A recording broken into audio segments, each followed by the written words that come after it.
Hello students, कैसे हैं आप सब लोग? आई होप आप अच्छे होंगे। चलो आज हम स्टार्ट करते हैं अपनी क्लास। आपका किस टॉपिक से? पॉलिटी का, आपका अनुसूची से।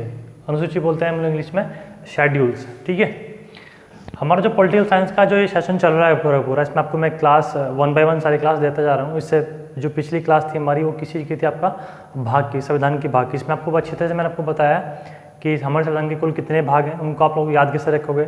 उनके आपको मैंने टेक्निक भी बताई कि हम लोग किस टेक्निक से उनको याद रख सकते हैं। उसके बाद नेक्स्ट पार्ट रहेगा हमारा मोस्ट इंपॉर्टेंट पार्ट। इसमें से भी उसमें से आपको 100% एक या दो क्वेश्चन यहाँ से मिलने वाले हैं। तो आप उस संविधान के भाग वाले पार्ट को भी और आज के अनुसूची वाले पार्ट को भी बहुत ध्यान से, बहुत आराम से, बहुत तसल्ली से देखेंगे। ठीक है, देखो दोस्तों, मेरा बताने का यहाँ पे क्लास को करने का सिर्फ पर्पज़ इतना है कि आपके जो एग्ज़ाम में क्वेश्चन आते हैं सिर्फ वो बताना। मैं आपको अपनी नॉलेज का या अपना दिखावा करूँ कि मुझे इतनी नॉलेज है, वो चीज़ें हैं, और उसमें से आपका एग्ज़ाम में क्वेश्चन ना आए तो फ़ायदा कुछ नहीं है। तो हम सीधा पॉइंट टू पॉइंट बात करेंगे जो डायरेक्टली आपसे क्वेश्चन एग्जाम में पूछता है। ठीक है, आप लोग कंटिन्यू इस तरह से प्रॉपर वीडियो को देखते रहें और आपके जो नंबर्स हैं डलवाना मेरी गारंटी है। इसी तरह से आपको क्लास कंटिन्यू मिलती रहेगी। ठीक है, चलो हम स्टार्ट करते हैं। अनुसूची क्या बोलते हैं हम लोग? दोबारा रिपीट करते हैं, शेड्यूल्स बोल देते हैं। थोड़ा सा हमें समझना पड़ेगा। एक सीधा क्वेश्चन बनता है एग्जाम में कि मौलिक संविधान में अनुसूचियों की संख्या कितनी थी? मौलिक संविधान में अनुसूचियों की संख्या कितनी थी? ठीक है, तो पहले जब आपको लिखा हुआ देखो, जो हमारा मौलिक संविधान था, ये जो हमारा 26 जनवरी 1950 को जो लागू हुआ था, उस दिन जो हमारे संविधान में 395 अनुच्छेद थे, 8 अनुसूची थी और 22 भाग थे। राइट, तो यहाँ से क्वेश्चन पूछेगा आपसे कि मौलिक संविधान में अनुसूची की संख्या कितनी थी? तो आप कौन सा कहते हैं ना जी? 8 थी। और पूछे कि वर्तमान में संविधान में अनुसूचियों की संख्या कितनी है? तो आप कौन सा कहते हैं ना जी? तो वर्तमान में संख्या हो चुकी है आपकी 12। क्लियर? एक चीज़ मैं आपको क्लियर कर देता हूँ आपका कि देखो भाग क्या होता है, अनुच्छेद क्या होता है और अनुसूची क्या होती है। मैंने आपको बताया था पहले भी, लास्ट क्लास में भी, कि जो हमारी संविधान है, संविधान को हमारे इन 25 भागों में बांट रखा है आपका। ठीक है ना, संविधान को हमारे कुल 25 भागों में बांट रखा है आपका, और उन 25 भाग के अंदर जो पैराग्राफ लिखे हुए हैं उन पैराग्राफ को हम लोग क्या बोल देते हैं? बेसिकली अनुच्छेद बोल देते हैं। अब कुछ टॉपिक ऐसे थे जिनको इस भाग में डिस्क्राइब सही से नहीं किया गया, वर्णित नहीं किया गया। तो ऐसे कुछ पॉइंट्स को जो सही से डिस्क्राइब करने थे, जिनका वर्णन अच्छी तरीके से करना था, उनको डाल दिया गया अनुसूचियों में। ठीक है, तो स्पेशल पॉइंट्स जिनका डिस्क्रिप्शन पूरा भागों में नहीं हुआ उसको स्पेशल कैटेगरी में डाल देंगे, उसको हम बोलते हैं अनुसूचियाँ। तो आज हम बात जो करेंगे, हम बात करेंगे अनुसूचियों की। तो आपको ध्यान क्या रखना है कि वर्तमान में अनुसूची की संख्या कितनी है? 12 है। पहले कितनी थी जी? पहले ये थी। पहला क्वेश्चन जो एग्जाम में आपसे पूछता है, SSC बहुत पूछता है ऐसे। अब मैं आपको जो बताने वाला हूँ, इन 12 की 12 अनुसूची के बारे में बताने वाला हूँ। इसकी आपको मैं टेक्निक भी दूंगा, प्लस आपको मैं डिटेल भी बताऊंगा। तो हम लोग क्या करेंगे? कॉन्सेप्ट भी क्लियर करेंगे, अपना कॉन्सेप्ट भी क्लियर करेंगे, और साथ में टेक्निक के माध्यम से भी इसको याद रखने की कोशिश करेंगे। ठीक है, आप थोड़ा सा बस पेशेंस बना कर रखें। देखो, अच्छी चीज़ें, अच्छी बातें एकदम से दिमाग में नहीं आती। अच्छी चीज़ें और अच्छी बातें एकदम से दिमाग में नहीं आती। अगर मैं कोई गलत बात बताऊँ, कोई ऐसी बात बताऊँ हंसी मजाक वाली, तो आपको तुरंत समझ में आ जाएगी। लेकिन यहाँ पर हमें सिर्फ पढ़ना है, हमें यहाँ पर कोई मौज मस्ती नहीं करनी, हमें पढ़ना है, मन लगा के पढ़ना है, और ऐसे पढ़ना है ताकि हम लोग एग्जाम में क्वेश्चन को क्रैक कर पाएँ।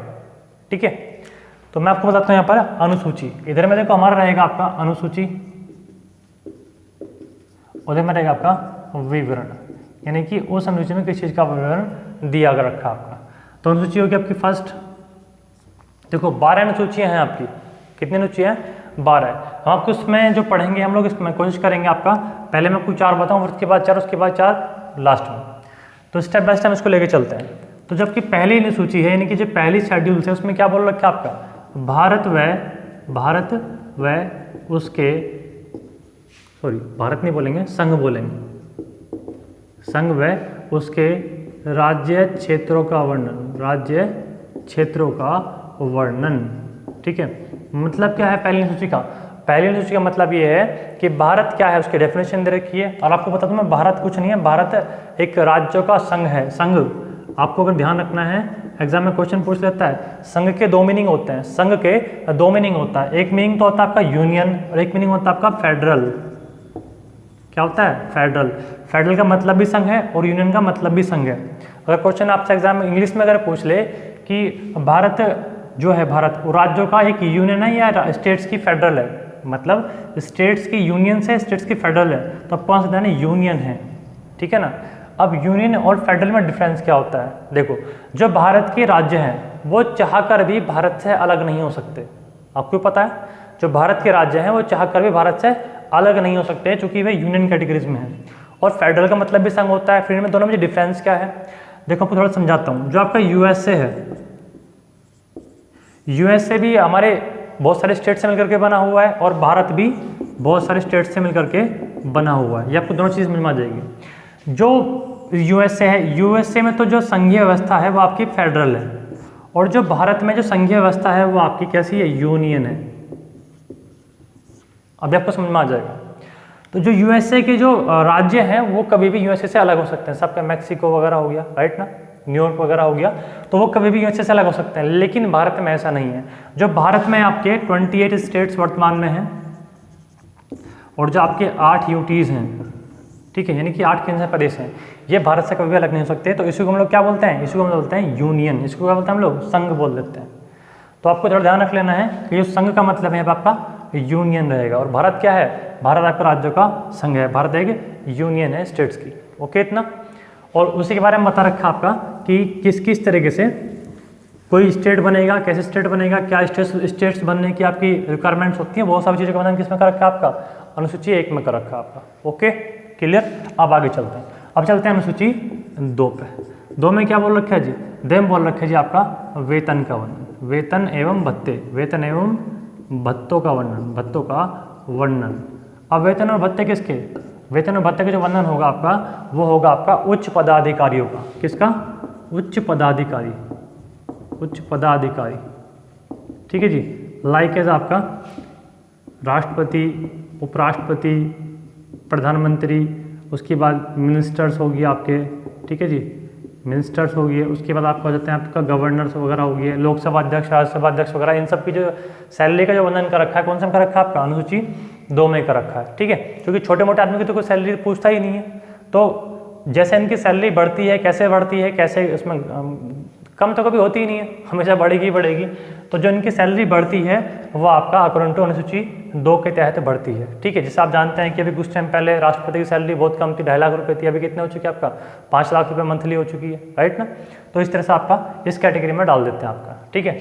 उसके बाद अनुसूची 3 में क्या बोल रखा है जी आपका, 3 में वर्णन जो कर रखा है अनुसूची 3 में वो कर रखा है आपका इनकी शपथ का वर्णन, किसका वर्णन, शपथ, शपथ को बोलते हैं हम लोग ओथ, शपथ को क्या बोलते हैं, ओथ बोल देते हैं। और ओथ भी किसकी, उच्च पदाधिकारियों की, उच्च पदाधिकारियों की, पदाधिकारी, पदाधिकारियों की, ठीक है जी। वही सेम रहेगा कि जो बड़े बड़े पद होते हैं आपके वो आपने देखा होगा शपथ लेते हैं, राष्ट्रपति शपथ लेता है, राष्ट्रपति शपथ लेता है, लोकसभा अध्यक्ष शपथ लेता है, जो बड़े बड़े होते थे उन सभी का वर्णन आपका अनुसूची 3 में कर रखा है। किनको शपथ कौन दिलवाएगा, क्या उस शपथ में किस टाइप की वो शपथ लेंगे, वो सारी चीज़ें, ओके। तो ये से होगी अनुसूची 1, 2 एंड 3। अब उसके बाद बात कर लेते हैं हम लोग अनुसूची 4 की। 4 में क्या बोलता है आपका, अनुसूची 4 में, अनुसूची 4 में आपका बोला हुआ है भैया आपका कि जो राज्यसभा है हमारे यहाँ पर, राज्यसभा, राज्यसभा की सीटों का बंटवारा, सीटों का राज्यवार बंटवारा, राज्यवार बंटवारा, बंटवारा, बंटवारे को एक शब्द आपको लिखा मिल सकता है आपके यहाँ पर, आवंटन। आवंटन एक हिंदी का शब्द रहेगा, ठीक है जी, आवंटन हिंदी शब्द रहेगा, तो कुछ भी आपको मिल जाए, आवंटन मिल जाए, बंटवारा मिल जाए, बात एक ही रहेगी।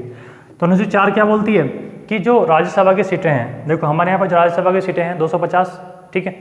तो जो भी सीटें रहेंगी आपकी वे सीटें स्टेट्स, जैसे आपका यूपी रहेगा, जिससे यूपी की जो राज्यसभा की सीटें हैं वो आपकी कितनी 31 हैं, राइट।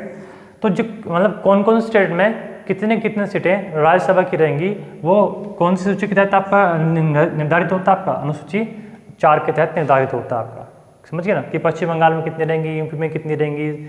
उसके बाद में जो भी आपके स्टेट्स पढ़ते हैं उन स्टेटों की जो सीटें रहेंगी राज्यसभा में वो कितनी कितनी रहती हैं। तो कौन से अनुसूची के तहत रहेगा आपका, अनुसूची 4 के तहत। आप इसको बस थोड़ा समझते जाएं, इसको टेक्निक के माध्यम से आपको याद करने का जिम्मेदारी मेरी रहेगी, ओके।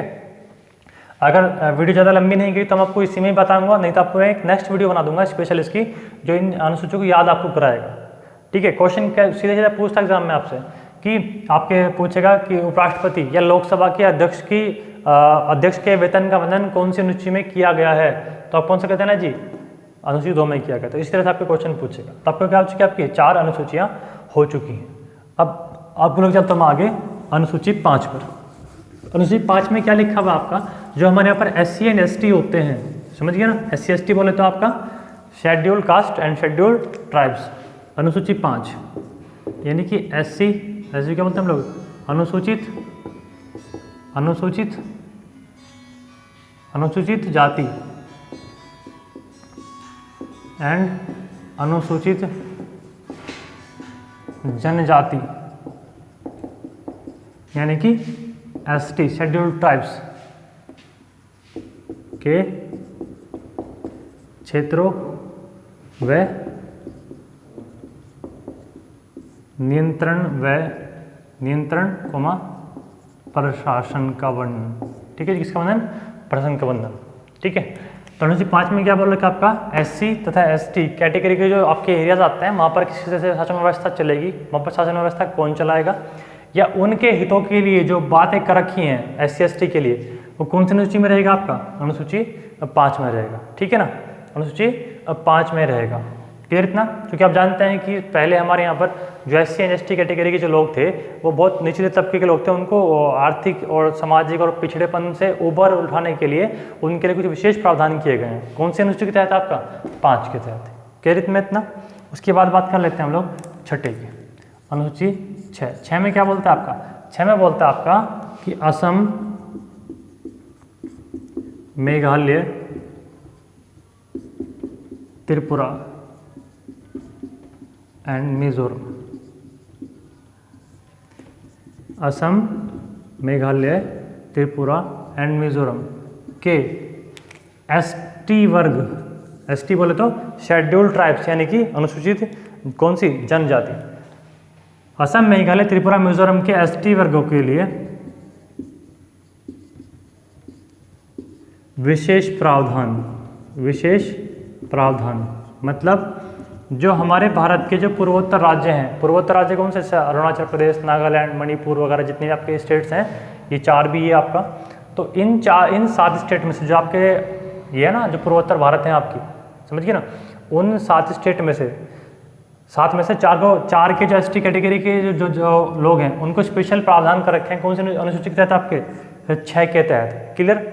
अब जैसे कुछ जैसे हमारे यहाँ पर मतलब इसका मतलब क्या है, जो वहाँ के ST कैटेगरी हैं उनके लिए कुछ विशेष प्रावधान कर रखे हैं, उनको एक्स्ट्रा छूट दे देना, उसको एक्स्ट्रा बेनिफिट दे देना, वहाँ की जो न्याय पंचायत व्यवस्था है उसमें उनको एक्स्ट्रा पद दे देना वगैरह वगैरह। तो कौन सी अनुसूची के तहत, आपका 6 के तहत। यहाँ पर ध्यान रखने वाली बात कौन सी रहेगी, यहाँ से क्वेश्चन पूछता है एग्जाम में कि पूर्वोत्तर भारत के, चूँकि जो आपके 7 स्टेट हैं, 7 स्टेट हमारे कौन कौन से, 4 तो आपके सामने आ गया, एक आपके आ गया जी मणिपुर, उसके बाद नागालैंड, उसके बाद आपका आता है एक बार आपका अरुणाचल प्रदेश, इसको हम लोग क्या बोलते हैं, AR, अरुणाचल प्रदेश। 3 ये और 4 कितने, तो 7। अब इन 7 राज्यों को पहले क्वेश्चन पूछता है एग्जाम में आपका कि इन पूर्वोत्तर की 7 बहनें किन राज्यों कहते हैं, तो 4 ये 3 7 का कहते हैं, पूर्वोत्तर की 7 बहनें कहते हैं। अब यहाँ से क्वेश्चन पूछता है कि संविधान की अनुसूची 6 में, संविधान की अनुसूची 6 में निम्नलिखित में से कौन सा स्टेट शामिल नहीं है, कौन सा स्टेट शामिल नहीं है। तो आपको ध्यान रखना है बहुत अच्छी तरीके से कि आपके इसमें असम, मेघालय, त्रिपुरा एंड मिजोरम शामिल है, न कि मणिपुर, नागालैंड और अरुणाचल प्रदेश, ये नहीं है। केवल 4 याद रखना आपको। तो इसके लिए ट्रिक क्या रहेगी आपकी, AMTM, असम, मेघालय, त्रिपुरा एंड मिजोरम के ST कैटेगरी के लिए विशेष प्रावधान कर रखे हैं, विशेष छूट उनको दे रखी है आपका। ठीक है, अब मैं कुछ चीज़ों को क्लियर कर देता हूँ कि ST कैटेगरी से मतलब क्या होता है आपका। देखो, वह ST कैटेगरी में किन लोगों को डालते हैं, बेसिकली ऐसा होता है आपका कि जिन लोगों की जनसंख्या बहुत कम हो, समझ गए ना, तो ऐसे जनसंख्या को या ऐसे समूह को हम लोग डाल देते हैं अनुसूचित जनजाति में।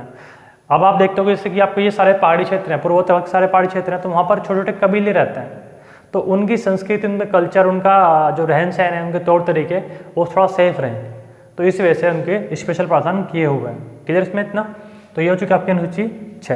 ये आपको 7 मैंने जो क्वेश्चन बताया आपको ध्यान रखने की जरूरत रहेगी कि 7 राज्यों को हम लोग पूर्वोत्तर की 7 बहनें कहते हैं, और इन 7 में से केवल 4 स्टेट शामिल हैं जिनके ST कैटेगरी के शामिल के रखे हैं। 5 में देखो SC एंड ST दोनों हैं, लेकिन 6ठी में केवल ST रहेगा, ध्यान रखना है।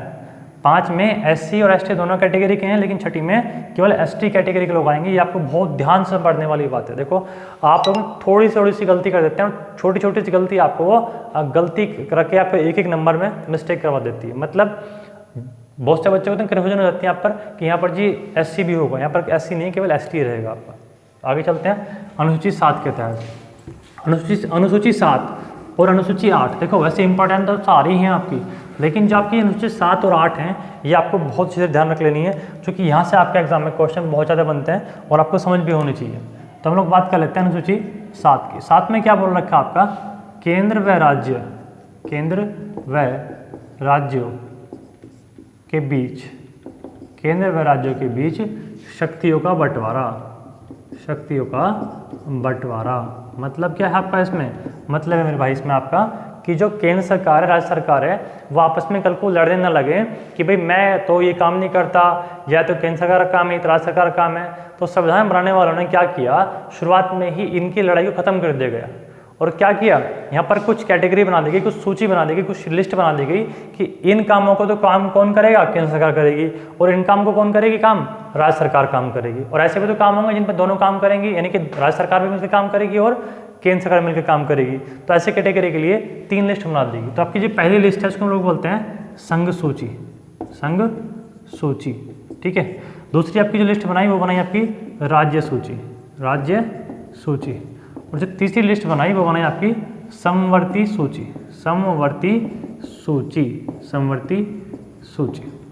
ठीक है। तो 3 लिस्ट बना दी और 3 लिस्ट में क्या गया, काम बांट दिए गए, ठीक है। अब जो संघ सूची है, संघ सूची मतलब क्या होता है, लिस्ट। इस लिस्ट में जो भी काम आएंगे ना कौन काम करेगा, संघ मतलब केंद्र सरकार काम करेगी, सेंट्रल गवर्नमेंट काम करेगी। एग्जाम्पल के तौर पर समझ लेते हैं। पहले आपको बताता हूँ इसमें कौन कौन से विषय हैं जिस पर केवल और केवल केंद्र सरकार काम करती है। तो आपको बता दूं मैं, पहले इसमें आपके 97 विषय थे। कितने विषय थे, 97 से कितने हो गए आपका, इसमें हो चुके हैं 100 विषय हो चुके हैं, ठीक है। पहले इतने थे, अब कितने विषय हो चुके हैं, 100 विषय हो चुके हैं। यहाँ से सीधे क्वेश्चन पूछता है एग्जाम में आपका कि संघ सूची में कुल कितने विषय को शामिल किया गया है। तो आपको आंसर देना है जी 100 विषयों को शामिल किया गया है। जब हमारा संविधान लागू हुआ था उस टाइम 97 टॉपिक्स थे, बट धीरे धीरे बढ़ते बढ़ते कितने हो चुके हैं आपके, 100 हो चुके हैं।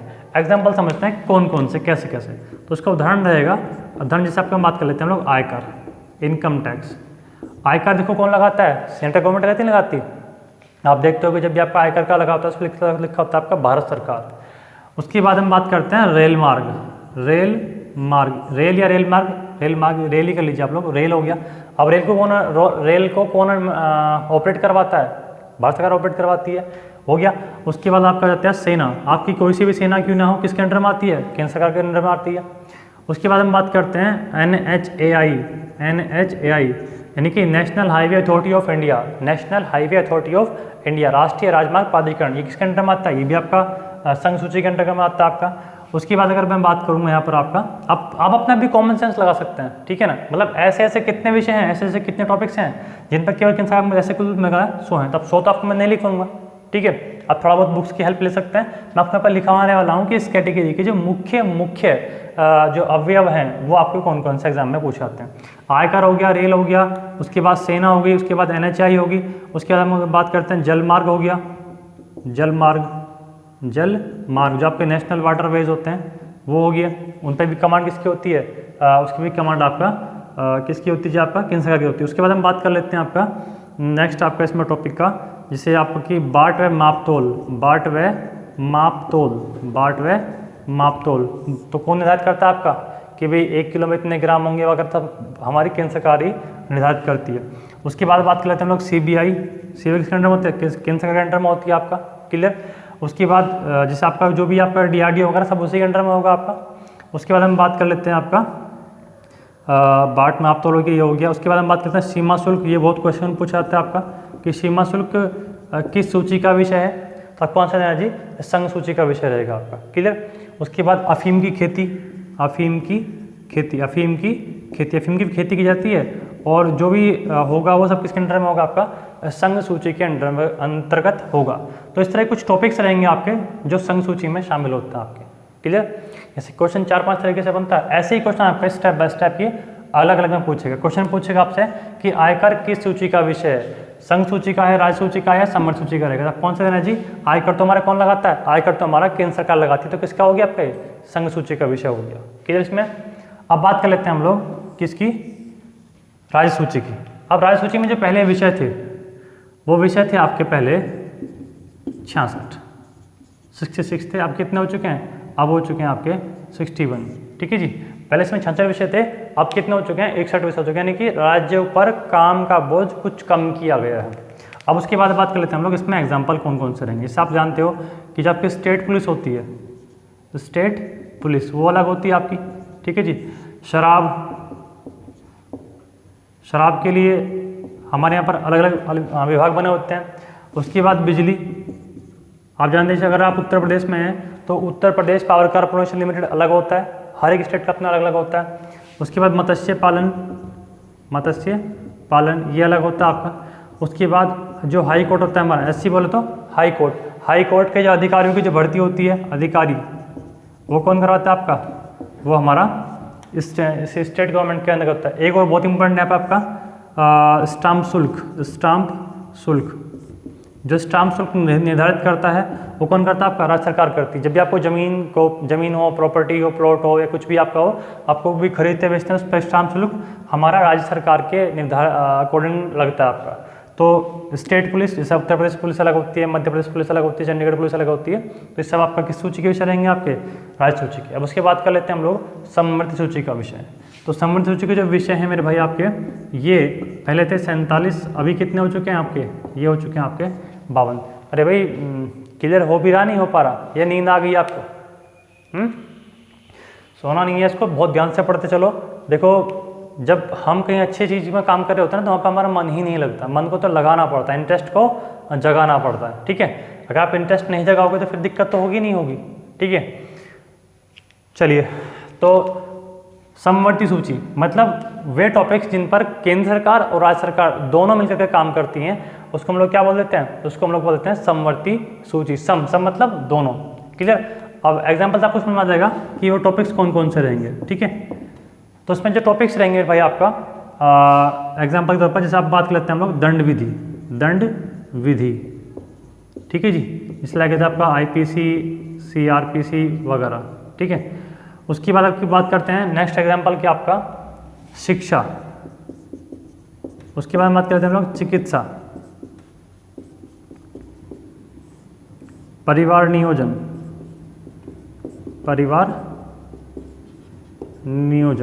हाँ, इसमें एक चीज़ ऐड कर लेनी है आपका, इसमें आपको एक चीज़ ऐड कर लेनी है भाई आपका जनगणना।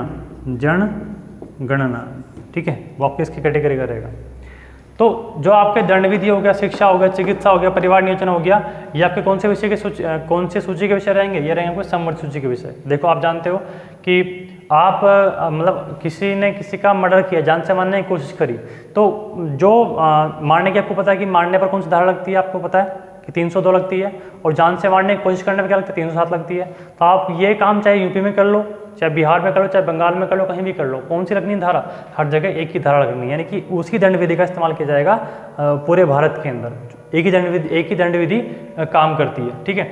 उसके बाद शिक्षा, आप जानते हैं कि हमारे पूरे भारत के अंदर हमारे क्या कर लेते हैं, केंद्र सरकार ने चलाया था सर्व शिक्षा अभियान, वो आपको स्टेट भी फॉलो करता है और आपका सेंट्रल गवर्नमेंट भी। चिकित्सा, मेडिकल चीज़ के लिए कहीं भी चले जाए आप लोग, आप दिल्ली एम्स में चले जाएं तो हर एक बंदे को वहाँ पर क्या करेगा, है तो दिल्ली में वो, लेकिन पूरे भारत के लोग वहाँ पे आपका ट्रीटमेंट करवा सकते हैं। कि तो ऐसे टॉपिक्स आपके रहेंगे। परिवार नियोजन मतलब आपका जो परिवार को नियोजन समझ रहे हो कि जो परिवार का जनसंख्या बढ़ाने के लिए बेबी वगैरह को प्लानिंग जो करती हैं वो सब चीज़ें, उनके लिए कौन सा होगा आपका परिवार नियोजन। तो ऐसे टॉपिक्स आपके किसके होते हैं, आपके समवर्ती सूची के विषय होते हैं। अब यहाँ से आपका क्वेश्चन पूछ लेता है आपसे, पहला ही क्वेश्चन कि केंद्र राज्य की भी शक्ति का बंटवारा कौन सी सूची में रहेगा, 7 में। फिर पूछेगा कि सूची कौन सी रहेगी, सही है आपको सारी चीज़ें, मैं दोबारा टाइम ज़्यादा इसमें नहीं लूँगा, आप उसको तसल्ली से आराम से एक बार आप पढ़ लेंगे। ऐसा क्वेश्चन पूछता है एग्जाम में आपका कि जो आपका शिक्षा है, शिक्षा किस सूची का विषय रहेगा। ये क्वेश्चन ऐसा ही में पूछ रखा था आपका यूपीएसआई के अंदर कि दंड विधि कौन सी सूची का विषय रहेगा, तो समवर्ती सूची का विषय रहेगा। ओके, इसमें इतना। चलिए अब क्या हो चुकी आप मेरी 7वीं अनुसूची हो चुकी।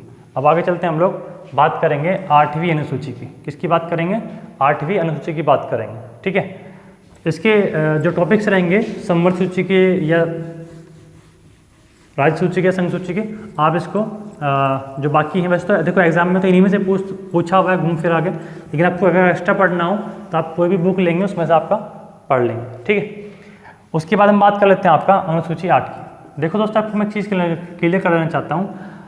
हमारा जो उद्देश्य है, हमारा जो पर्पज़ है, आपको यहाँ पर आपका कॉन्सेप्ट क्लियर करना है। आपको कॉन्सेप्ट क्लियर होना चाहिए कि कौन सी चीज़ क्यों है, जो किताब में आपको समझ में नहीं आएगा। आपको किताब ही पढ़नी पड़ेगी, किताब ही पढ़नी चाहिए भी। जितने आप जितने किताब पढ़ोगे उतना अच्छा रहेगा।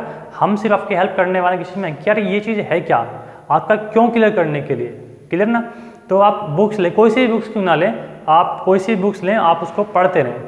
किताब कोई बेकार नहीं होती, ठीक है, और चाहे कितनी पढ़ो। अब बात कर लेते हैं हम लोग अनुसूची 8 की। अब 8 में क्या बोल रखा है आपका, राजभाषा का वर्णन। किसका वर्णन, राजभाषा का वर्णन, राजभाषा का वर्णन, ठीक है। अब आपको पता है कि जो राजभाषा थी, अब यहाँ से क्वेश्चन बहुत मज़ेदार बनता है आपके, बहुत ही बेहतरीन। कैसे बनते हैं, तो क्वेश्चन पूछेगा कि भारत में कुल कितनी भाषाओं को राजभाषा का दर्जा दिया गया है, तो आप कौन सा देना जी, कुल तो है आपकी 22। कुल कितनी भाषाएं हैं जिनको दर्जा दे रखा है राजभाषाओं का, कुल है आपकी 22। लेकिन जो मौलिक संविधान था, मौलिक संविधान में कुल कितनी भाषाओं को राजभाषा का दर्जा दिया गया था, तो वो था आपका 14। तो पहले थी 14 मानक भाषाएं या राजभाषा कह दीजिए। वर्तमान में कितनी है, वर्तमान में बात है आपकी 22 राजभाषाओं का दर्जा दे रखा है आपका, ओके। अब 14 हैं तो बाद में कौन जुड़ी, पहले एक जुड़ी, फिर उसके बाद 3 जुड़ी, उसके बाद फिर 4 जुड़ी, इस तरह जुड़ी तो क्या हो गया आपका, ये हो जाती है आपकी 22। अब मैं आपको बताने वाला हूँ कि आपकी 22 भाषाएं कौन कौन सी रहेंगी, ठीक है। और उसके बाद हम बात करेंगे, याद भी इसको मैं कराऊंगा बहुत आसानी से आपको। पहले मैं आपको बता देता हूँ कि ये 22 जो भाषाएं थी ये कैसे कैसे जुड़ती हैं आपकी, कि इसमें इतना। तो पहले मैं बात कर लेता हूँ आपका कि पहली भाषा कब जुड़ी। तो पहली आपको यहाँ पर लिख लेना जी, फर्स्ट कौन सी जुड़ी थी 14 के बाद, सारी याद आ जाएंगे आपको आराम से, बेफिक्र हो। पहली जुड़ी आपकी सिंधी, ठीक है जी, सिंधी जुड़ी। तो जोड़ी तो कभी ना कभी तो जोड़ी गई होगी, तो जोड़ी गई थी मेरे भाई आपका 21वें संविधान संशोधन 1967 के द्वारा, ठीक है जी, के द्वारा। क्योंकि यहाँ से क्वेश्चन एग्जाम में पूछता है, एग्जाम में आपसे, अगर आप थोड़ा यूपीएससी लेवल के एग्जाम में देने जाओगे, सीजीएल में देने जाओगे, यूपीएससी में देने जाओगे, तो क्वेश्चन पूछता है एग्जाम में कि संविधान में जोड़ी गई पहली मानक भाषा या पहली राजभाषा कौन सी थी आपकी, सिंधी थी। कब जोड़ी गई, 21वें संविधान संशोधन 1967 के द्वारा जोड़ी गई, ठीक है। और उसके बाद बात करते हैं हम लोग इन 3 की। तो 3 कौन सी थी आपकी है, 3 थी आपकी है कोंकणी, मणिपुरी और नेपाली। कोंकणी, मणिपुरी और नेपाली, 3 भाषा जोड़ी गई थी। अब जोड़ी कब गई थी आपका, 71वां संविधान संशोधन 1992-93। मैंने यहाँ पे 92-93 क्यों लिखा है, क्योंकि ये आपका जो ये संशोधन था ये आपका शुरुआत हो चुकी थी 92 में, लेकिन इसको जो लागू किया गया था वो किया गया था आपका 1993 में। तो ऐसे एग्जाम में क्वेश्चन कैसे पूछ लेता है आपसे एग्जाम में कि 71वां कौन से संशोधन के द्वारा या कौन से वर्ष में कोंकणी को या नेपाली भाषा को राजभाषा को दर्जा दिया गया था। तो आपको कौन सी में था आपका 71वें संविधान संशोधन 1992 और 93 में, ठीक है जी, 3, ठीक है। अब उसके बाद हम बात करते हैं 4 कौन कौन सी जोड़ी गई थी। याद भी आपको मैं कराऊंगा, बस आप तसल्ली से पहले क्लास को देखते रहे पूरी। जो 4 थी, 4 कौन सी थी आपकी, 4 थी आपकी बोडो, डोगरी, मैथिली, संथाली। बोडो, डोगरी, मैथिली और संथाली, ये 4 भाषा जोड़ी गई थी हमारी बाद में। और कब जोड़ी गई थी आपका 92वें संविधान संशोधन 2004। देखो कितना सिंपल है इसको याद रखना। पहले आपको मैं इन 8 भाषाओं को याद कराता हूँ। पहली सिंधी 21वें संविधान संशोधन 1967 के द्वारा। उसके बाद यहाँ पर आपको देखना कोंकणी और मणि, 2 कोंकणी मणि। यहाँ पर देखो एक चीज़ कॉमन आ रही है आपकी, अणे अणे कॉमन आ रहा है। मैं आपको याद करने का तरीका बता रहा हूँ, 2 चीज़ कॉमन आ रहा है, अणे अणे केवल आपको इन्हीं 2 भाषाओं में मिलेगा आपका, और किसी भाषा में नहीं मिलेगा। तो कोंकणी और मणि 2 अणे अणे वाली जो भाषा के साथ जोड़ा गया था, और एक थी आपकी विदेशी भाषा। क्योंकि आपको क्वेश्चन अगर एग्जाम में ये भी तो पूछ सकता है कि भारत की राजभाषाओं में किस विदेशी भाषा को शामिल किया गया आपका, तो कौन सा देना जी, नेपाली भाषा को शामिल किया गया। कब किया गया तो आपको ये ध्यान रख लेनी है। तो कोंकणी मणि नेपाली, कोंकणी मणि नेपाली, 2 देशी 1 विदेशी भाषा, ये तो देशी भाषा है और एक आपकी ये विदेशी भाषा रहेगा। तो कोंकणी मणि, कोंकणी मणि, कोंकणी मणि, कोंकणी मणि, इस तरह से याद रखना आपको। तो 2 देशी 1 विदेशी भाषा जोड़ा गया था आपका इसके द्वारा। उसके बाद 4 कौन सी थी, बोडो डोगरी, बोडो, बोडो, देखो यहाँ पे आपका डो आ रहा है, डो, इसका अंत डो से हो रहा है, इसका शुरुआत डो से हो रही है। बोडो डोगरी, बोडो डोगरी, बोडो डोगरी, बोडो और डोगरी। आप इसको 2 से 4 बार से रिवीजन करेंगे तो आपको आयोग नहीं, मुझे विश्वास है आपको याद हो जाएगा। बोडो डोगरी और मैथिली संथाली, मैथिली संथाली, मैथिली संथाली, एक जैसे नाम है कि नहीं है, मैथिली संथाली, मैथिली संथाली, बोडो डोगरी, मैथिली संथाली, 4 भाषाएं होंगी ये आपकी, ठीक है। तो याद हो गया आपका, पहली सिंधी, कोंकणी मणिपुरी और नेपाली, 2 देशी 1 विदेशी, उसके बाद बोडो डोगरी, मैथिली संथाली, राइट। तो ये आपकी क्या जाएंगे, ये आपकी 8 भाषा आपको याद हो गई है। अब मैं आपको याद करवाने वाला हूँ इनके संशोधन वर्ष। देखो जब भी आप हमारे यहाँ पर पहले क्या होता था आपका, जब भी हम लोग कोई नया काम शुरू करते हैं तो हम लोग क्या देते हैं, शगुन के रूप में देते हैं आपका 21 रुपये 51 रुपये देते हैं, नहीं देते। तो आपको जो पहली भाषा जोड़ी गई वो कौन सी जोड़ी गई, आपके 21वें संविधान संशोधन के द्वारा ही जोड़ी गई। बस थोड़ा सा आपको कोशिश क्या करनी है, आपको कोशिश रखनी है कि 1967 इसका वर्ष याद रखेंगे, ठीक है। 2171, देखो अगर यहाँ पे 2171, यहाँ पे क्या है 92, 2171 92, यानी कि ये 21वें में था, 71वें में था और 91वें में था आपका 92वें में। अगर यहाँ पर 2171 92 में ना होकर 91 होता तो हमारी एक सीरीज बन जाती, ठीक है ना, कि 2171 91, 2171 91। बस आपको यही चीज़ याद रख लेनी है कि 2171 91 और 91 अगर क्या हो गया यहाँ पर आपका 92 हो गया। थोड़ा सा चीज़ों को पकड़ने की कोशिश करें कि ये किस तरह से चल रहा है, क्लियर। तो 2171 91। दूसरी बात बता दूं मैं, जो आपके संविधान संशोधन थे आपके 71 72 73, ये आपके जो तीनों के तीनों संविधान संशोधन हुए हैं ये आपके 1992 93 में हुए हैं, 1992 93 में हुए चारों के चारों आपके, ठीक है। तो ये भी आपको याद रखने में कोई दिक्कत नहीं होगी। तो पहले तो हम याद रख लेते हैं कि कौन सा संशोधन था। तो पहले 21वां, उसके 71वां, उसके बाद 92वां। अब देखो यहाँ पर आपको ध्यान रख लेना है 2004, सन कौन सा है 2004, और भाषा कितनी जोड़ी गई हैं, कितनी जोड़ी गई हैं 4। 2004 में कितनी भाषा जोड़ी गई, 4 जोड़ी गई। 2004 में कितनी भाषा जोड़ी गई, 4 ही भाषा जोड़ी गई। कौन कौन जोड़ी गई, बोडो डोगरी मैथिली संथाली, मेरे साथ बोलेंगे, बोडो डोगरी मैथिली संथाली, बोडो डोगरी मैथिली संथाली, ठीक है।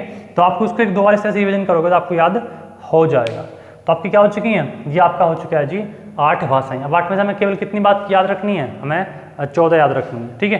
तो ये मैं इसको मैं कर देता हूँ एक साइड। अगर आपको लिखना हो तो उसका स्क्रीनशॉट ले लीजिएगा एक छोटा सा फटाफट। फिर मैं आपको बताता हूँ कि 22 भाषाएं कौन कौन सी रहेंगी, ठीक है। तो इतना हो गया आपका। अब मैं आपको बताऊँगा कि 22 भाषाएं कौन कौन सी रहेंगी, 22 की 22 भाषाएं। पहले आपको लिखना है, देखो पहले तो आपको लिख लीजिए यही जो हमारी 8 की 8 हुई हैं, कौन सी, सिंधी, उसके बाद कोंकणी, मणिपुरी, उसके बाद नेपाली, सिंधी, कोंकणी, मणिपुरी, नेपाली, और वो 2 थी बोडो डोगरी, बोडो डोगरी मैथिली संथाली, बोडो डोगरी मैथिली संथाली। उसके बाद हम चलते हैं अब अगले पे, हिंदी, उर्दू, संस्कृत,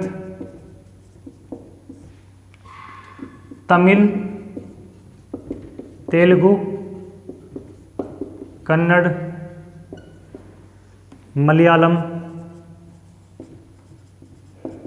असमिया,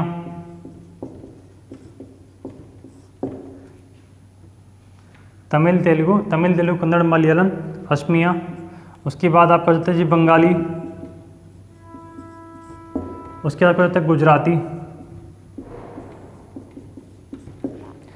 उसके बाद जाता है जी पंजाबी, उसके बाद जाती है आपका जी उड़िया। ये क्या है आपकी, ये आपकी जाती हैं राजभाषाएं। एक और आपकी इसमें कश्मीरी,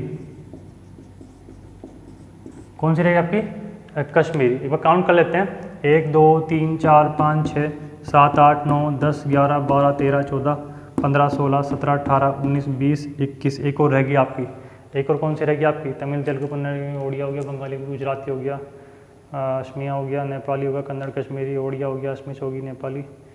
चलो देख लेते हैं इसमें। सिंधी, कोंकणी 1, 2, 3, 4, 5, 6, 7, 8, 9, 10, 11, 12, 13, 14, 20, किसी कौन सी रहेगी आपकी इसमें? सिंधी, कोंकणी, मणिपुरी, नेपाली, बोडो, डोगरी, मैथिली, संताली, हिंदी, उर्दू, संस्कृत, तमिल, तेलुगु, कन्नड़, मलयालम, असमिया, बंगाली, गुजराती, पंजाबी, उड़िया, कश्मीरी। और इसमें कौन सी रहती है आपकी जी? उड़िया होगी, पंजाबी की, संस्कृत, संस्कृत होगी, हिंदी, उर्दू, संस्कृत हो गया, मलयालम, तमिल, तेलुगु। चलो इसमें देख लेते हैं आपका सिंधी, कोंकणी, मणिपुरी, नेपाली, बोडो, डोगरी। तो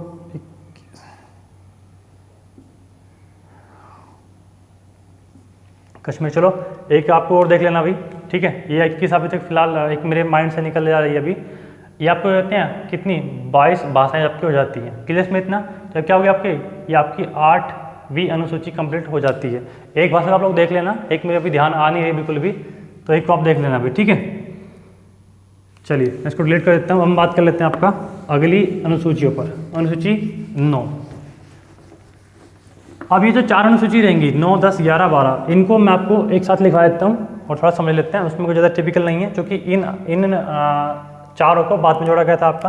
तो जो 9वीं अनुसूची है, 9वीं अनुसूची, ये आपका है भूमि सुधार संबंधित, भूमि सुधार, ठीक है जी, भूमि सुधार एंड उन्मूलन, उन्मूलन, उन्मूलन। इसको कब जोड़ा गया था आपका? ये जोड़ा गया था आपका फर्स्ट संविधान संशोधन 1951 के द्वारा, ठीक है जी। पहली संविधान संशोधन 1951 के द्वारा जोड़ा गया था आपका कौन सी अनुसूची को? 9वीं अनुसूची को। क्या था उसमें? भूमि सुधार एंड उन्मूलन। देखो भूमि सुधार क्या था आपका उस समय पर? क्या था आपका? जमींदारी व्यवस्था थी हमारे यहाँ पर। जमींदारी व्यवस्था के कारण क्या था आपका, जो छोटे छोटे किसान थे उनकी सबकी जमीनें कहाँ पर बंधक रखी हुई थी आपका? बड़े बड़े जमींदार के पास रखी हुई थी। तो उनकी जमीनें जो गरीब लोग थे उनको वापस दे दी गई। उसके लिए क्या चला गया आपका? भूमि सुधार किया गया था आपका, यानी कि जो जमींदारी व्यवस्था को थोड़ा थोड़ा खत्म कर दिया गया था। ये सबको एक चीज़ ध्यान रख लेनी है। इसी संबंध एक तथ्य और भी है आपका, वो ये था आपका कि 1951 में ही आपका विनोबा भावे, विनोबा भावे, विनोबा भावे, ठीक है जी, ये हमारे यहाँ के नेता भी थे, समाज सेवक भी थे बहुत बड़े आपके, और पॉलिटिशियन भी थे आपके। तो विनोबा भावे ने क्या चला था आपका? आंध्र प्रदेश में एक चला था भूदान आंदोलन। ये बहुत एग्जाम में क्वेश्चन पूछता है आपसे कि विनोबा भावे द्वारा भूदान आंदोलन कहाँ पर चला गया था आपका? तो आंध्र प्रदेश में चला गया था। कब चला गया था? 1951 में चला गया था आपका। भूदान मतलब भूमि दान करने का उन्होंने आह्वान किया था कि जो गरीब लोग हैं, ताकि वो अपना भरण पोषण करने के लिए कम से कम इतनी जमीन तो उनके पास में होनी चाहिए। तो उसको बोलते हैं हम लोग भूदान। भू मतलब भूमि, भूमि दान करने के लिए उन्होंने आंदोलन चलाया था आपका, और वो साउथ में सफल भी हुए थे। तो उसी संबंधित था। देखो ये भी सन कौन सा है? 1951। और ये भी कब चला गया था आपका? विनोबा भावे द्वारा 1951 में चला गया था आपका। तो ये आपका फिर इसके लिए कानून बनाया गया था, सो इसको डाल दिया गया था आपका 9वीं अनुसूची में। तो भूमि सुधार तथा उन्मूलन कौन सी अनुसूची में रहेगा आपका? 9वीं अनुसूची में रहेगा। और इसको फर्स्ट संविधान संशोधन 1951 के द्वारा जोड़ा गया था। ओके, उसके बाद हम बात कर लेते हैं अनुसूची 10 की। 10 में क्या है आपका? 10 में रहेगा आपका दल बदल निषेध, दल बदल निषेध। ये क्या है जी आपका? निषेध मतलब होता है आपका प्रतिबंधित, ठीक है जी। निषेध मतलब होता है आपका प्रतिबंधित, प्रतिबंधित, प्रतिबंधित, ठीक है। प्रतिबंधित मतलब क्या था? देखो, और इसको कब किया गया था आपका? ये किया गया था आपका 52वें संविधान संशोधन, 52वें संविधान संशोधन 1985 में किया गया था आपका। 1985 से पहले क्या था आपका? जैसे आपकी जो राजनीतिक पार्टियाँ होती हैं, उन राजनीतिक पार्टी के जो नेता होते थे, जीतने के बाद अपनी पार्टी को बदल लेते थे। जैसे मान लिया कोई जीता उस टाइम पर आपका कांग्रेस से, लेकिन जीतने के बाद में कहाँ पर चला गया? आपका बीजेपी में चला गया। या क्या बीजेपी का जीत कहाँ पर चला गया? आपका कांग्रेस में चला गया। तो इस तरह से क्या होती थी? सरकारें गिर जाती थी, सरकार में अस्थिरता बन जाती थी। तो क्या किया गया? 10वीं अनुसूची के तहत, और कब? 52वें संविधान संशोधन 1985 के द्वारा यह कर दिया गया कि जीतने के बाद अगर कोई भी राजनेता, कोई भी नेता अपना दल बदलता, दल मतलब इस पार्टी से उस पार्टी में जाता है, तो उसकी सदस्यता, उसकी सीट निरस्त कर दी जाएगी। समझ गए ना? उसकी सीट खत्म हो जाएगी आपका। केस में इतना। तो ये आपको थोड़ा ध्यान रखना है कि इस चीज़ का बंधन कौन से में रहेगा, आपका 10 में रहेगा। क्लियर इसमें इतना। आज भी अगर किसी को अपना दल बदलना है तो ये आपका प्रावधान है वहाँ पर आप दल बदलने का कि 2/3 सदस्य अगर किसी पार्टी की दूसरी पार्टी में जा रहे हैं तो सदस्यता खत्म नहीं होने की। ये मैं आपको बताऊंगा जब लोग बात करेंगे संसद, जब हम लोग पार्लियामेंट की बात करेंगे ना, लोकसभा की बात करेंगे, तो आपको मैं अच्छे से बताऊंगा कि अगर बदलता भी है कोई तो कैसे अपनी सीट को बदल सकता है, उसके लिए क्या कंडीशन है आपके। लेकिन दल बदल को निषेध कर दिया गया था आपका 10वीं अनुसूची के तहत। कब किया गया था आपका 52वें संविधान संशोधन 1985 के द्वारा, कि अगर कोई भी बंदा जीतने के बाद अपनी पार्टी बदलेगा तो उसकी सदस्यता खत्म हो जाएगी। उसके बाद हम बात कर लेते हैं 11 की। 11 में क्या रखा आपका पंचायती राज व्यवस्था का बंधन। पंचायती राज व्यवस्था, जो हमारे गाँवों में जो पंचायती राज व्यवस्था है उसका बंधन कर रखा आपका। और इसमें भी क्वेश्चन पूछता है कि इसमें कुल कितने विषय शामिल हैं, तो यहाँ पर आपके टोटल 29 विषय शामिल हैं। ये भी एग्जाम में क्वेश्चन आपका आया हुआ है कि पंचायती 11वीं अनुसूची के तहत पंचायती राज व्यवस्था में कुल कितने विषयों को शामिल किया गया आपका, तो 29 विषयों को शामिल किया गया आपका। किस इसमें इतना, तो 11वीं में क्या होगा आपका पंचायती राज व्यवस्था। उसके बाद 12वीं में क्या रहेगा आपका, यानी कि तो गाँव के लिए हो गया आपका, गाँव के डेवलपमेंट के लिए। 12वीं में रहेगा आपका नगरीय स्वशासन, नगरीय स्वशासन एवं प्रशासन की व्यवस्था। ठीक है जी। अब ये इसका मतलब क्या है, नगरीय स्वशासन का मतलब क्या होता है आपका, देखो गांव के लिए तो बना देखिए अनुसूची 11 पंचायत व्यवस्था बना दी गई। अब शहर का भी तो डेवलप करना था, जो कस्बे थे हम उसका भी तो डेवलपमेंट करना था, नहीं करना था, तो उसके लिए 12वीं अनुसूची में स्पेशल चीज़ें बना दी गई और नगरीय शासन एवं प्रशासन की व्यवस्था इसमें कर दी गई। मतलब क्या है इसका कि जो आपकी जो नगर पालिका होती हैं, नगर पालिका, नगर निगम, ठीक है जी, नगर निगम, उसके बाद आपका नगर पंचायत, तो ये कैसे कैसे काम करती हैं, कैसे नगर पंचायत बनेगी, कैसे नगर निगम बनेगा, कहाँ पर कैसे कैसे कॉन्सेप्ट पूरा का पूरा चलेगा, ये सब कौन सी अनुसूची में लिखा हुआ आपका, अनुसूची 12वीं में लिखा हुआ आपका। तो ये हो चुकी आपकी ये हो चुकी आपकी 12 के 12 अनुसूची कंप्लीट। ठीक है जी। तो आप उसको स्टेप बाय स्टेप पढ़ेंगे कि पहले में क्या है, दूसरे में क्या है, तीसरे में क्या है। पहले आपका मेरा सजेशन क्या रहेगा, इसमें तो वो तो रह ही गया कि 11वीं को कब जोड़ा गया। देखो 11वीं को जोड़ा गया था आपका 73वें संविधान संशोधन, वही सेम रहेगा, आपको मैंने पहले बताया था आपका सेम सन 1992 1993। ये आपको सन तो एक ही मिलेगा इसमें, या तो 92 में मिलेगा 93 में मिलेगा, लेकिन मिलेगा एक ही आपका। ठीक है। उसके बाद जो ये जोड़ा गया था आपका 74वें संविधान संशोधन 1992-93। तो देखो इसको याद रखना बड़ा टिपिकल नहीं है। पहली बात आपको ध्यान रखना है 9 में क्या है भूमि सुधार, 10 में क्या है दल बदल निषेध, 11वीं में क्या है पंचायत राज व्यवस्था, 12वीं में क्या है आपका नगरीय शासन प्रशासन की व्यवस्था। संशोधन 9वीं अनुसूची पहली बार जोड़ेगी भाई, पहले तो 8 ही थी, उसके बाद 9वीं यानी कि पहले जोड़ेगी, तो पहली संविधान संशोधन के द्वारा। अब हमारा संविधान संशोधन कब हुआ था भाई 1950 में तो हमारा संविधान लागू ही हुआ था, तो पहला कब हुआ 1951 में। उसके बाद दूसरी 52वें संविधान संशोधन 1985 के द्वारा, 52वें संविधान संशोधन 1985 के द्वारा। उसके बाद 73वां है एंड 74वां है, कोई डिफरेंस नहीं है और सम भी दोनों के सेम रहेंगे, आपको ध्यान रख लेना है। तो 73 एंड 74 है। तो ये सोचिए कि आपकी क्या आपकी अनुसूची यहाँ पर कंप्लीट। पहली अनुसूची में क्या आपका संघ व उसके राज्य क्षेत्र का वर्णन, अनुसूची 2 में वेतन एवं भत्तों का वर्णन, 3 में उनकी शपथ का वर्णन, कैसे शपथ लेंगे, 4 में क्या आपका राज्यसभा की सीटों का आवंटन यानी कि बंटवारा, 5 में क्या है SC एंड ST कैटेगरी के क्षेत्र ST यानी कि अनुसूचित जाति तथा अनुसूचित जनजाति के क्षेत्रों का वर्णन, 6 में क्या आपका असम मेघालय त्रिपुरा मिजोरम AMTM असम मेघालय त्रिपुरा मिजोरम के ST वर्गों के नियंत्रण एवं प्रशासन के बारे में वर्णन। उसके बाद 6 हो गया। 7 में क्या आपका केंद्र व राज्य की भी शक्तियों का बंटवारा। ठीक है। उसको मैंने बताया आपको कैटेगरी होती है 3, संघ सूची अलग होती है, उसके बाद राज्य सूची अलग होती है, उसके बाद थर्ड कौन सी होती है आपकी संवृत्त सूची हो गया, वो आपको मैंने बता दिया आपका। उसके बाद 8 में क्या होता है आपका भाषा हो गया कि कौन कौन सी भाषाएं हमारी जोड़ेगी। पहले संविधान में कुल कितनी भाषाएं थी 14 थी, उसके बाद स्टेप बाय स्टेप कितनी जोड़ेगी, पहले 1 जोड़ेगी, फिर उसके बाद 3, उसके बाद 4, वो आपने डिस्क्राइब कर रखा आपका अच्छी तरीके से। ओके। उसके बाद नेक्स्ट हमारा रहेगा आपका 8 हो चुकी 9 में क्या आपका भूमि सुधार कब जोड़ेगा आपका फर्स्ट संविधान संशोधन 1951 के द्वारा। उसके बाद 10 में क्या है 10 मतलब दल बदल निषेध कब किया गया 52वें संविधान संशोधन 1985 के द्वारा निषेध यानी कि प्रतिबंधित कर दिया गया।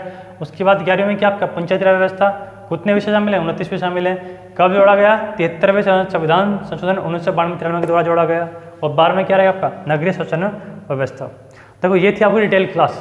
ओके। अब मैं आपको एक छोटी सी वीडियोज़ और बनाऊंगा आपका नेक्स्ट पार्ट आपको मिलेगा, जिसमें आपको मैं इसको याद रखने की एक टेक्निक बताऊंगा कि कैसे हम इन 12 अनुसूची को 1 मिनट में याद रख सकते हैं। तो आप थोड़ा वेट करिएगा, आपको एक नेक्स्ट वीडियो मिलने वाली है, तब तक आप इस चीज़ को डिटेल में पढ़िएगा अच्छी तरीके से। हाँ, मैं आपको एक चीज़ बताना चाहता हूँ, यहाँ पर एक चीज़ मुझसे मिस हो गई। एक नोट बना के लिखेंगे, अनुसूची जो हमारी 8 थी ना, वहाँ पर अनुसूची 8 में एक नोट बना के लिखेंगे। नोट बना के क्या लिखेंगे आप लोग, वहाँ पर आपको लिखना है, अनुसूची 8 में एक नोट बना के लिखना है कि आपका तमिल, तेलुगु, कन्नड़, मलयालम, तमिल, तेलुगु, कन्नड़, मलयालम तथा संस्कृत, तमिल, तेलुगु, कन्नड़, मलयालम तथा संस्कृत को शास्त्रीय भाषा का दर्जा प्राप्त है। किस भाषा का दर्जा प्राप्त है आपका? शास्त्रीय भाषा का दर्जा प्राप्त है। शास्त्रीय भाषा का दर्जा प्राप्त है। तमिल, तेलुगु, कन्नड़, मलयालम तथा संस्कृत को शास्त्रीय भाषा का दर्जा प्राप्त है। मतलब क्या होता है आपका कि जो ये भाषा मैंने लिखवाई है, इन भाषाओं का वर्णन जो हमारे पुराने शास्त्र हैं उनमें भी लिखा हुआ है, उनमें भी वर्णन किया हुआ है। तो इसलिए हम लोग क्या बोलते हैं, इनको शास्त्रीय भाषाएं बोलते हैं। ठीक है दोस्तों, तो ये थोड़ा पॉइंट मिस हो गया था, आपको इसमें लिख लेना है। ये आपकी फुल टू कंप्लीट हो चुकी है आपका अनुसूची। आई होप आपको समझ में आ होगा, मेरा प्रयास आपको समझ में आ रहा होगा।